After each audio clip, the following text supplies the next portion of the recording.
All right. Well, Bret, thank you so much for joining us here at Nonstop Nonprofit Podcast. How are you doing today? Justin, I'm doing great. It's so exciting to be back in person with the conference. As a member of the AFP Global Board, we've been waiting for 3 years for this. We have nearly 3,000 fundraisers here this week. So how did you get involved with AFP? I mean, you're a nonprofit leader, which we're going to get into. Why did you decide to take on the extra responsibility and join the board at AFP? AFP was really the best career decision I ever made. As I started in nonprofit work, I was a program person and was asked to take over and develop a development department, and I had no idea what I was doing. So AFP became my lifeline, and I stayed involved all these years, and it has really been the source of inspiration, of learning, of creativity, and of successful fundraising for me. In regards to the pandemic, so it's been virtual for the last 3 years, or has it just been postponed?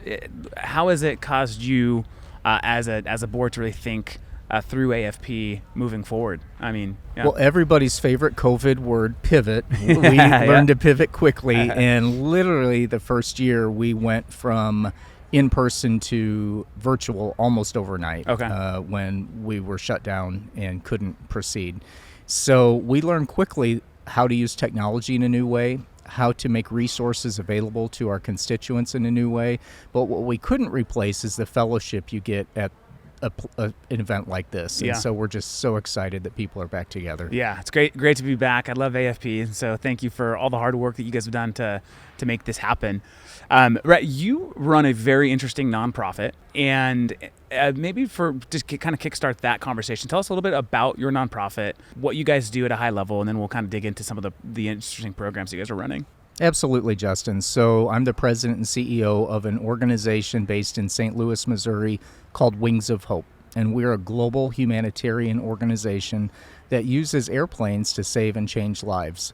We fly into some of the most remote locations around the world to provide humanitarian assistance. Places as far-flung as the Amazon rainforest, the plains of Tanzania. We also transport people in the United States that cannot access specialized care in their communities. So, for example, a child with severe club foot and there's no orthopedic surgeon for miles and miles. We'll transport that child and mom or dad as many times as it takes at no cost until the child is healed. Wow.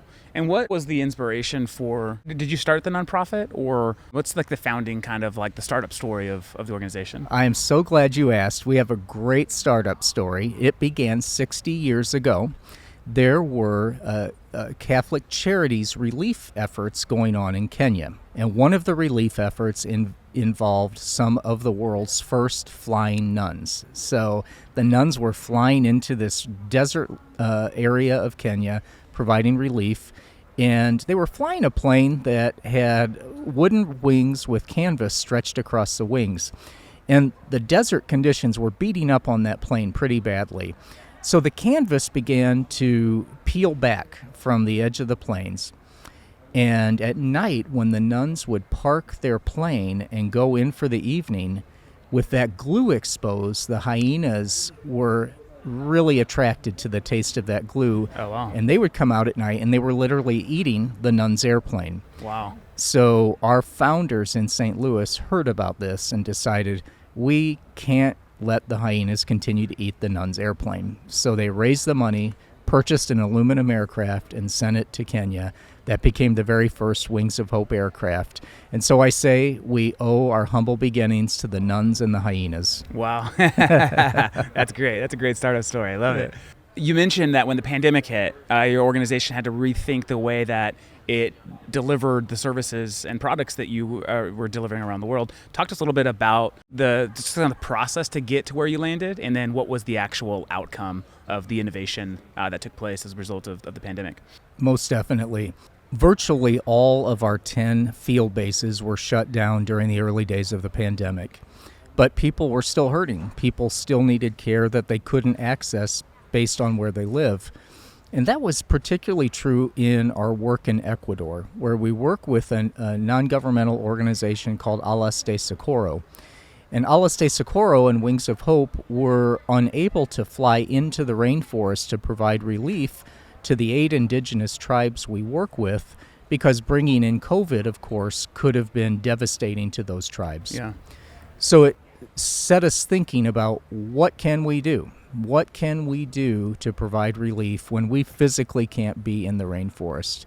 So next week, I'm on my way to Ecuador with my team, and we're setting up a drone program so we can deliver anti-venom, or we can deliver medicine and other life-saving supplies when we can't physically be in the rainforest. Wow, that's amazing. Yeah. Have you thought about, as a former fundraiser myself, I think about, wow, this opportunity, to drop off goods using drones, and thinking about like, how do you bring the donor into that experience? Well, have you thought about how the donor might be able to interact or see the impact for themselves using something like a drone, which you can obviously capture aerial view shots and so forth? Have you thought about how that might also impact kind of your fundraising efforts moving forward? Most definitely. In fact, going with us as a film crew to document this experience. Oh, wow. And they will be with us for a week. We'll be spending the night in the rainforest to capture the full experience in the rainforest. And we're hopeful that this really turns into something that our donors can see and feel and hear and touch. Yeah, absolutely. Also, you guys have been nominated for 2 Nobel Peace Prizes. Is that correct? Yes, sir. So how does an organization like yours even get nominated in the first place? What's the process to how you get actually nominated for a Nobel Peace Prize? Well, first and foremost, we're so humbled to even be in that realm. Yeah. It is such an honor to even be nominated. And it takes someone to become aware of the work you're doing. Our nomination, we believe, was based largely on our work throughout Africa, sub-Saharan Africa, to reduce infant mortality rates among the Maasai that live in sub-Saharan Africa. And we were nominated. It's a very secretive process. In fact, they don't release the name of the nominators for 50 years. Oh, wow. And so we're happily nominated. We don't necessarily, we think we know who nominated us, but we're waiting a few more years. A few more years to find out. Okay. To find out, yeah. That's exciting. Well, congratulations on that. Thank you. That's definitely something to be very, very proud of. Yeah. So you guys are doing very important work, helping people around the world. What's your motivation? Like, why did you get involved and step in as the CEO of the organization? I'd love to learn a little bit more about your passion for the work that you guys are doing. Justin, my personal values and beliefs, my personal mission statement has always been to ensure every child has the opportunity to reach her or his full potential. And that's really what we're doing at Wings of Hope. We are ensuring that everyone has access to a better life. That's our vision. Yeah. We want to make sure that no matter where you live in the world, you can have healthy babies, you can have your wounds taken care of, you can have the supplies that you need without any strings attached. We're not going to ask you to change your culture or beliefs, just to continue to allow us to let you serve the basic needs that you feel you need. Got it. So that's been my motivation. I am so pleased to be able to run an organization that shares in that motivation. Yeah, that's amazing. Amazing. As you look towards the future, what are you excited about? What's the potential that you see as the organization kind of continues to iterate on its innovation and continues to help more and more people? What are you excited about as you look forward into the near future? Again, with COVID, it taught the world to think differently, and we're seeing a proliferation of telehealth here in the United States. And that's something we're interested in taking into remote communities. I flew in with our good friend in Zambia, who's the country's only reconstructive surgeon for an entire country. And we spent half of our day triaging patients because that was what we had to do. And there was really no clear path for him to monitor his patients from a remote location.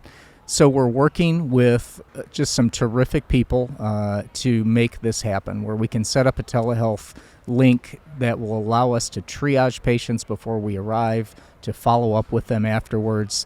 That, and ultimately, I see an opportunity for Wings of Hope and the entire global humanitarian ecosystem to engage volunteers broadly. Wings of Hope has 350 amazing volunteers, including our young ambassadors that are expanding now from St. Louis to Atlanta. And eventually I see a global movement of people around the world supporting efforts like Wings of Hope. Got it. Yeah. And then the last question here for you is, what would you say Wings of Hope's greatest challenge is today? What's maybe holding it back from scaling or growing or helping more people? What keeps you up at night as a leader, thinking about the challenges that you're trying to overcome to continue pushing the organization forward? I think like a lot of nonprofit organizations, it's matching the organization's strengths with its capacity. We are poised to do really exciting things. Our team is so great, and we have so many great partners in our global humanitarian network, but we have to stay focused on a plan that allows us to expand in a very responsible way. So while we want it all today, we know it may be until tomorrow before we get it all there. Yeah, absolutely. All right, Bret, so as we close here, I'm going to ask some rapid fire questions. Favorite movie or series? Favorite movie? Rocky. Rocky. Ooh, that's a good one. Tacos or cheeseburgers? Tacos. Beach or the mountains? Mountains. Digital reading or an actual book? Actual book all the way. I feel you on that one too. Ice cream or froyo? Ice cream. Oh yeah, we're like the same person here so far. Yeah. Football or football? Football, Chicago Bears style. There you go. Oh, Moana or Aladdin? Oh my goodness, I'm old school, so I'll go with Aladdin. Aladdin, you can't go there. Yeah, that's wrong. Awesome. All right, well, Bret, thank you so much for participating. Loved having you on the podcast, and look forward to bringing you back on, talk more about your amazing programs. Thank you, Justin. A real honor. Thank you so much. Absolutely. Yep.